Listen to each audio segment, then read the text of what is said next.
Well, for some reason, I'm in a storytelling mood today, so I'm going to tell another story. Of course, first we got to do the other story with Rocky. Okay, there he is. I don't know if you saw him because I can't really tell what you see when I turn the phone around, but I hope you did. He's very handsome, and he deserves to be looked at and admired because he's wonderful. And he's pretty much the star of this whole thing. I don't know what I'd do without him. I'm lucky to have him on just every level imaginable. I'm lucky to have that cat. You know, he's a wonderful little fella. Anyway, I'm going to tell another story about my time when I was just a little boy living in a place called Charlie Anderson's Trailer Park, which we left when I was 4, and I'm now 54. So this is 50 years ago we left there. We left there in 1972. And I remember the place well, though I have a lot of vivid memories of it. Really, I have a lot of good memories of it. But I'll tell you a story anyway. There was an older couple there. They were our neighbors, and I was friends with their granddaughter. They were raising their granddaughter, and I used to love to go over to their place because the old lady there, whose name was Mattie Matheson. Mattie Matheson was just a really, really nice older lady. She was like everybody's old grandmother or favorite old aunt or whatever, And and just a very nice person anyway. And she was British. She was. Her husband wasn't British. Her husband was Canadian, but she was British. So, of course, she had that British accent. She had kind of a harsh sound to her when she spoke, but she had a heart of gold. She was just a really, really nice person. And her granddaughter, Debbie, and I were friends. Debbie was older than I was. I was like 4, and Debbie was like 8 or 9, so she was quite a bit older than I was. But I used to just love her anyway, and we used to play together. And she was also a very nice person. And the story concerns her. I'll tell another little story first, though, that's kind of funny.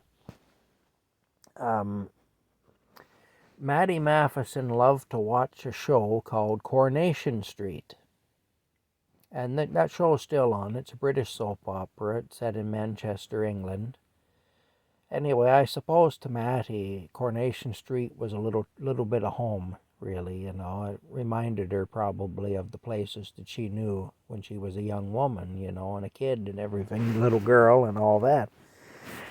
And so she loved to watch Coronation Street. She never missed it. And you knew if you were over at her house, you did not interfere with Coronation Street. That was just something you didn't do. That was the one time you would have an issue with Mattie if you interfered with her watching of Coronation Street. Anyway, I was there one day. I had come to the door and Coronation Street was on. Now this is back in the days when we had these big black and white televisions with the clunky knobs and everything, and the rabbit ears with the tin foil on them and all that, And you could barely pick up a signal. It was just a fight to get anything to come in. And vacuum tubes, you had to wait for the TV to warm up. You'd turn the TV on 5 minutes before your show started to be sure that that you could watch it, And for the first couple of minutes after you turned, the first minute or two, really, there was nothing. Then you gradually get a little sound, and then you get a picture, slowly. Your picture would start out as a little dot in the middle of the screen, and then it would gradually expand to fill the screen. And then for a couple of minutes after that, the picture would roll. It would just do that, The picture would just do that. It would just roll, and stuff. And the sound would go up and down, and the picture would jump, to do this. You'd be jumping and stuff. And then eventually all that would settle down and you could actually watch the thing. And that's the reason you turned it on probably about 5 minutes before your show started if you were smart. And you didn't want to miss the first 5 minutes of your show with all that carrying on. Anyway, that's how television was in those days anyway. And, beautiful wooden cabinets and things. They were nice to look at, but they were a temperamental, nasty thing to actually try to use.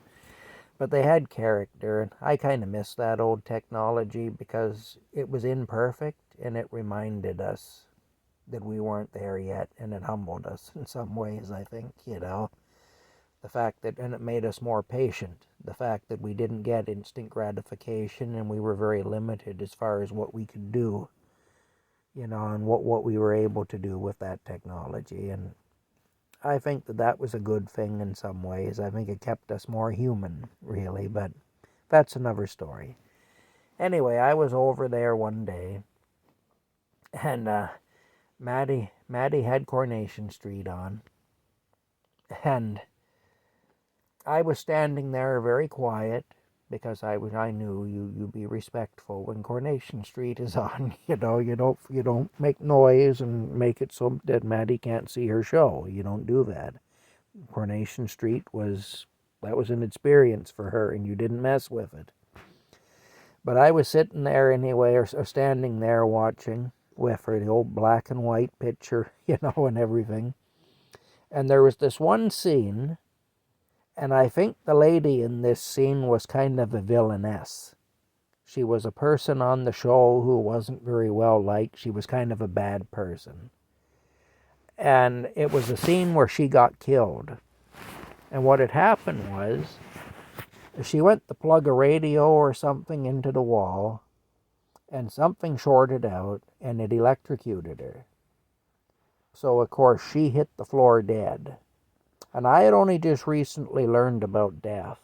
And that's another story. I'll tell that story sometime too. But I just recently learned about people dying anyway. And I was still trying to process all that. I was only 3 or 4 years old at the time, And I did know that was the storyline, that the lady had died on the show. And of course, being a little kid, I actually thought I'd just witnessed somebody actually die. I didn't understand that was just an actress, and after they shot the scene, she'd get up off the floor and she'd be fine, I thought I'd just seen somebody die. And of course, Mattie, because this was a woman who wasn't very well liked, she was kind of a villainess, as I said, on the show. Mattie, she went right to the edge of her chair. Now, this was kind of how would you put it? She was kind of a pudgy, older British woman. And, with the flower print dress on and all that, and the gray hair and all that. And she went right to the edge of her chair. And she's just there, and she's just looking right into the TV screen, sitting right on the edge of her chair, and she's got her fists clenched up, and she's just all like that, and she says, "Good. Good, I'm glad. She was never any good anyway. Good riddance to bad rubbish." Like that. Well, I couldn't believe it. I'd never seen Mattie be mean before, and I was awful upset. I was just so upset. As they just watched this woman die, and now she was being really mean about it. And I didn't understand. I thought that this woman was I thought I'd just watched somebody die. And now I'm seeing this person who I thought so highly of, and who I thought didn't have a mean bone in her body, gloating about it, So what do? I get in front of the TV.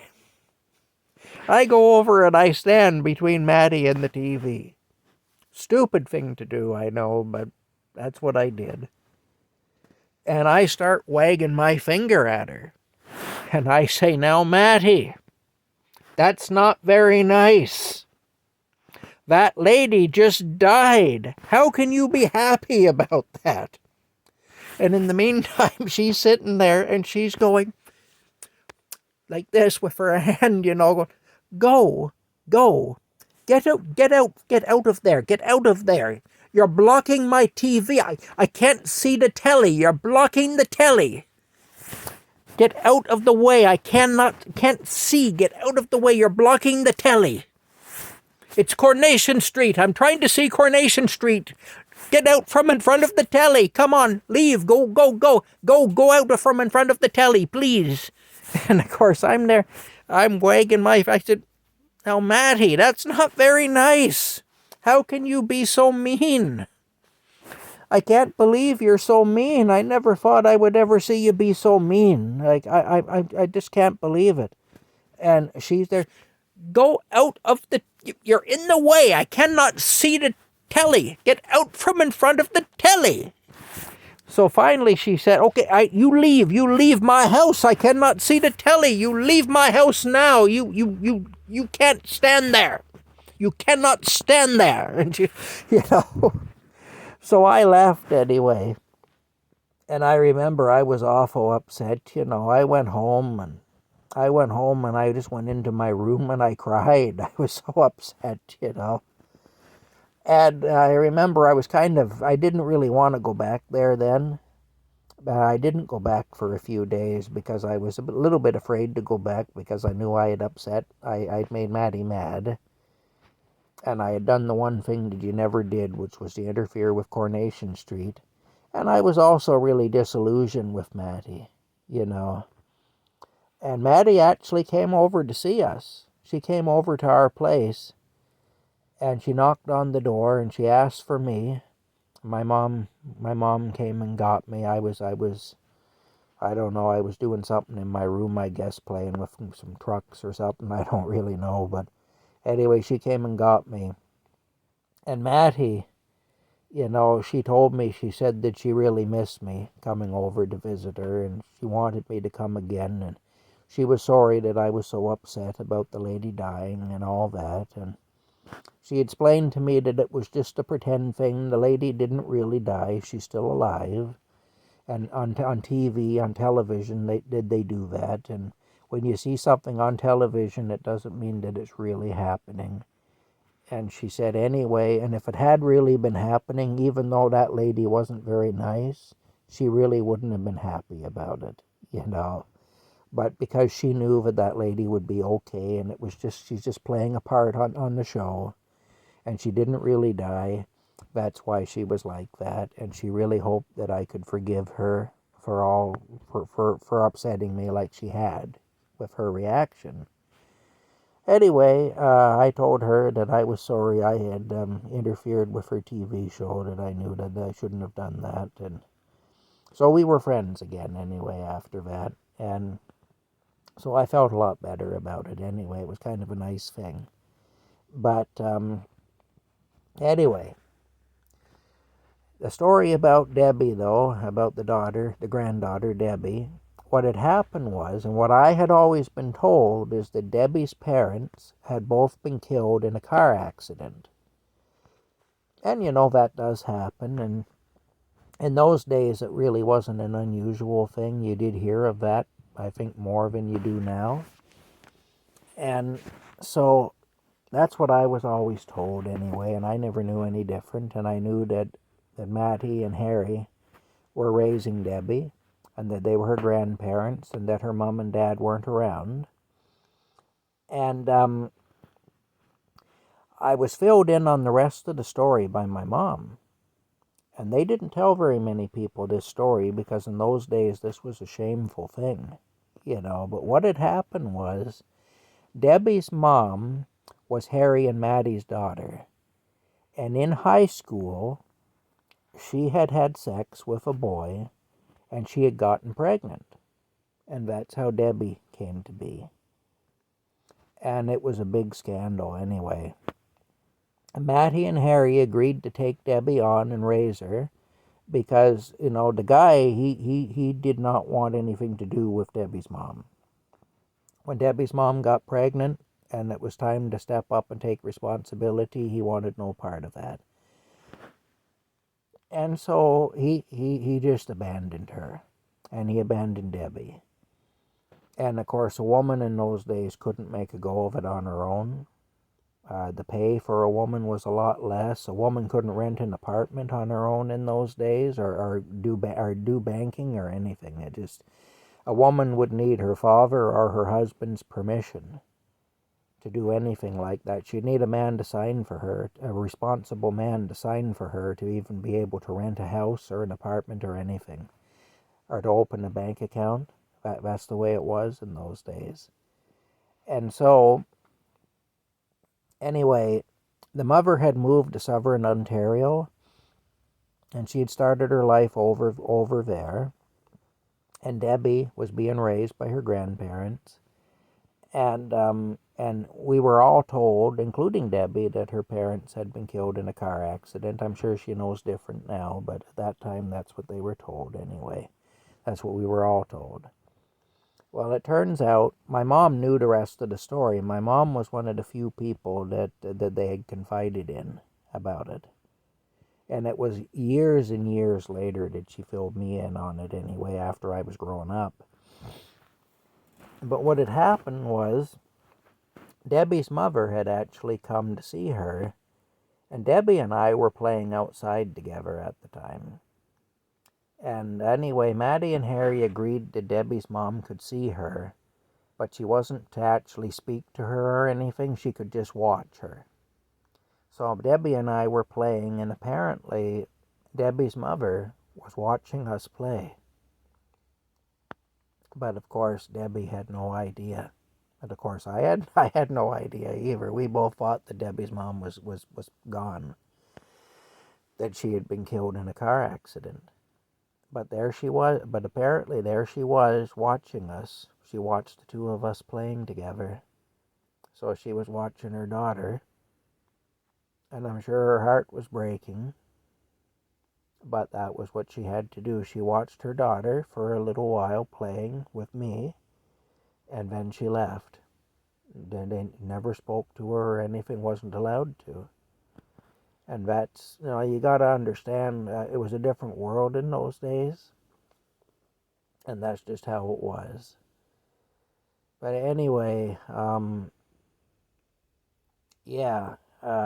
like I say, they were awful nice people, though, and like I say, you got to remember the times being what they were and stuff, and you can't blame people for being the way they were back in those times, because you'd have to understand those times to do that. And having lived in those times, I do have some understanding of them, and I can't blame those people at all. They were good to Debbie. They raised her just like she was their own. And, they did what they had to do. And in those days, the world would have been really cruel to that child. People used to blame the child for these things, and she'd have had a very hard time, if not for that story being told about her parents dying, to explain why her grandparents were raising her. It was just the world, eh? It's kind of heartbreaking, but it's just the world, and there's always heartbreaking stories in the world, and in that world, the heartbreaking stories were different than the ones we have in this world, but they were just as heartbreaking. Anyway, yeah, I get kind of emotional when I tell that story, but I'm sure that, I know for a fact that Harry Matheson has passed away, because we heard his obituary on the radio in 1974, 2 years after we left there. And I'm sure Maddie Matheson is gone now, too. We did see her once because they opened a shopping mall called the County Fair Mall just outside of Smiths Falls in 1975. And we went up there to the shopping mall because that was the thing to do in those days. We'd never had a shopping mall around here before. So we went up there to the shopping mall, to the Zellers store. And I remember we actually saw Debbie and Maddie in the Zellers store. And that was the last time I saw either one of them anyway. We stopped and spoke to them for a few minutes. My mom and I did. And that was it anyway. So like I say, I hope Debbie's doing well. I often think of her. And like I say, I'm sure Maddie's long gone now, because that was a long time ago and she was an older lady back then. But anyway, I hope that, like I say, I hope that she had a good life, whatever was left of it, and that, like I say, I just hope things were real good for both of them, and I hope that things are still good for Debbie. She'd be in her 60s now if she's still alive, and I hope that she's had a good life anyway, because she was a person who deserved it. Just a very kind, just a wonderful person anyway. And I hope that her mom found some peace, and I hope that her and her mom were able to reconnect. I hope so. And I hope her mom has also had a good life despite all that. I hope that things got better for her. Anyway, that's where we're at. Kind of ended on a sad note, but like I say, an optimistic note too. Talk to y'all later.